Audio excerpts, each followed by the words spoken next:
Berta Caceres, murdered in her own home. Why? Many speculate it was because of her work as an environmental activist. But what led up to this incident? And what else has happened in Honduras since?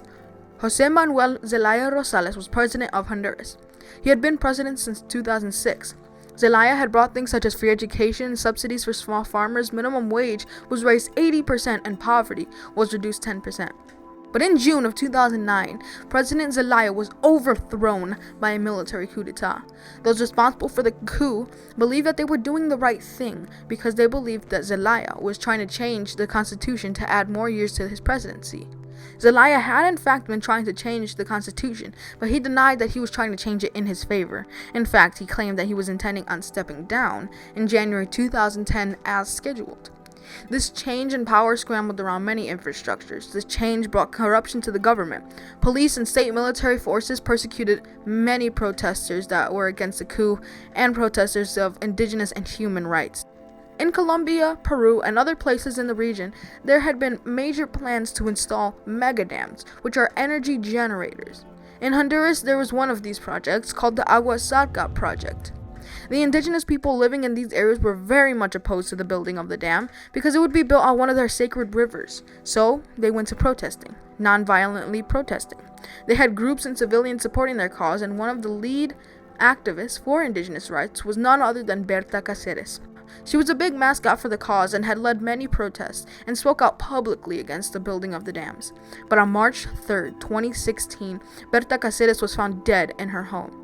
Berta had been well known all around the globe for being a powerful activist, so her death sent a message ringing in the ears of the people of the world.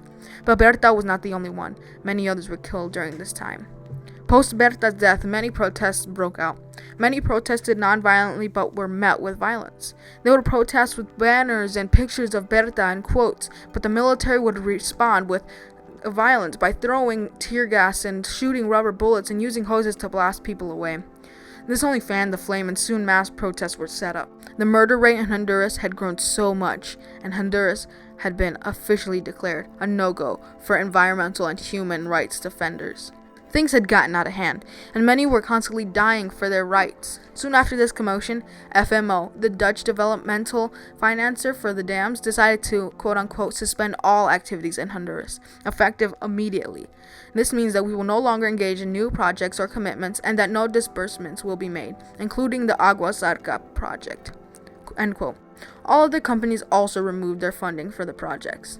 So in the end, we can say that the protesting had been fairly successful. Although there were incidents of the non-violent protests turning violent by throwing rocks at military forces, according to Gene Sharp, throwing rocks is non-violence because they were protecting themselves against an armed force that were coming against them with violence.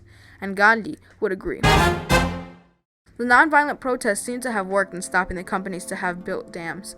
If the people of Honduras had decided to fight violently, then things might have gotten out of hand and made their side look unreliable. But in their nonviolence, they showed their cool-temperedness in peaceful and positive ways in the face of violence. Just as in many other nonviolent protests like Gandhi and his protests, they protested against the government, and through their nonviolence and publicity, they made their voices heard and won the fight without laying a hand on their opponents.